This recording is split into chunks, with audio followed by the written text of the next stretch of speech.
आप सभी को मेरा नमस्कार। मैं आपका दोस्त धीरज शर्मा कहानियों की किस्से में एक नया किस्सा लेके आया हूँ और किस्से का नाम है शादी नवंबर की। ये लास्ट ईयर का किस्सा है जो मुझे अब याद आया है क्योंकि अगले महीने से शादियों का सीज़न शुरू होने वाला है, इसलिए मैं सोचा एक किस्सा आप लोगों के साथ साझा कर दूँ।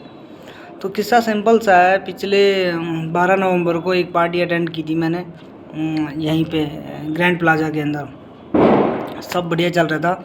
मैं आराम से खड़ा होके खाना खा रहा था। मेरी थाली में क्या था, मटर पनीर थी, शाही पनीर थी और नान थी, 2 गुलाब जामुन, 1 रसमलाई। आराम से हम तीनों दोस्त बातचीत कर रहे थे और खा रहे थे। अपनी किसी की पार्टी अटेंड करने गए थे हम, तो हम खा रहे थे और क्या चल रहा है हाल चल, सब अपने अपने में बात बता रहे थे। भाई मेरा ये है, मेरा वो है, मैं ये पढ़ाई कर रहा हूँ, मेरा ये चल रहा है, मैं ये जॉब कर रहा हूँ। हमारे पड़ोस से एक लड़की शादी करी थी, उसने लव मैरिज, भाग गई थी। अब फिर वो कहीं करनाल में पकड़े गए और दोनों को मार दिया जान से। तो इस टाइप की बातें चल रही थी। कह रहा लड़की के लिए ना वही है ना, अब लव मैरिज के लिए घर का ना करे ना सपोर्ट, तो क्या करा। थोड़ा सोच समझ के लोगों को, लड़कियन को या लड़कन को एक्शन लेना चाहिए। मैं चलो ठीक है, ये सब तो हो गया। तो हम ऐसे खा रहे थे, पी रहे थे, बात कर रहे थे, तो तभी हमें एक शोर सुनाई दिया पार्टी का लेफ़्ट साइड से। तो हम गए, भीड़ हो गई थी। तो वहाँ पे एक 45 46 47 मतलब थे 45 से 48 साल के एक अंकल थे जो वेटर थे। उनको 2-4 लोग मार रहे थे और कह रहे थे बता पर्स कहाँ है, बता पर्स कहाँ है। तो हमने भी पूछी भाई क्या हो गया, क्या हो गया। तो वो कह रहे इसने पर्स चुराया मैडम का।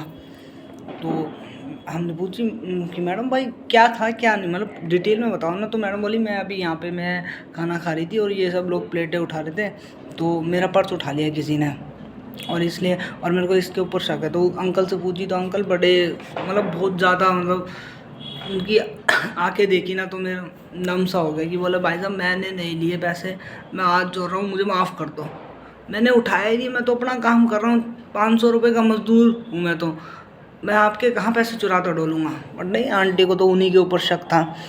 बट फिर वो पूछताछ करी। फिर उनका जो मैनेजर था कैटरिंग वालों का, जो सब संभालना है, उसने बोला नहीं भाई मुझे पूरा ट्रस्ट है, मेरे जितने भी वेटर्स हैं ठीक है, आपने जिसने भी इनके ऊपर हाथ छोड़ा है ना उनको मैं देख लूँगा अच्छे से, ठीक है। जब तक आपके पास कोई सबूत नहीं है कि मेरे बंदे ने पैसे चुराए हैं, तब तक आपने हाथ उठा कैसे दिया है, सबूत है आपके पास। फिर सब कुछ हुआ, तहकीकात हुई, पुलिस आई। फिर पता चला जो आंटी का लड़का था ना खुद, वो पर्स लेके चला गया था, उसे पैसे की ज़रूरत थी। आंटी फ़ोन में लग रही थी, आंटी शायद रील्स देख रही थी। हाँ, फिर पता चला कि आंटी तो रील्स देखने में बिजी थी। वो आया, पर्स उठाया, उसको पैसे चाहिए थे, वो ले गया। आंटी ने नाम अंकल के ऊपर लगा दिया, अंकल खाली पीली पिटवा दिया। फिर वो लड़का आया, बोला मम्मी मैंने आपको बोला था कि मैं पर्स लेके जा रहा हूँ, बट नहीं आप तो रील देख रही हो, छन्ना मेरे यहाँ छन्ना मेरे यहाँ, रील पे रील ऊपर करे जा रही हो, आपने ध्यान नहीं दिया। फिर अंकल से सॉरी मांगी। सब खड़े थे, जो जिनकी पार्टी थी वो अंकल आए, उन्होंने सॉरी मांगी। अंकल से कही थी भाई माफ़ कर दो। फिर उनको कुछ पैसे दिए, अंकल ये रख लो आप, मतलब जैसे टिप में देते हैं। और फाइनली सब सॉल्व हो गया। तो मैं यार ये बता, आंटी की हरकत की वजह से एक बेचारे वेटर पिट गया। तो ऐसे करके हम वापस आए, इतने में मेरी शाही पनीर ख़त्म हो गई थी। मतलब शाही पनीर लेके जाता हूँ। फिर मैं शाही पनीर लेके खा पी के अपने स्कूटी उठा के घर आ गए। तो ओवरऑल यही है कि रील्स कम देखे हमारे आसपास के लोग, क्योंकि खाली पीली रील्स के चक्कर में, मोबाइल के चक्कर में आप कुछ और कांड करवा दोगे। तो बस इसी किस्से के साथ मैं विराम लेता हूँ। अगले नए किस्से के साथ मैं आपको दोबारा मिलूँगा। Bye bye.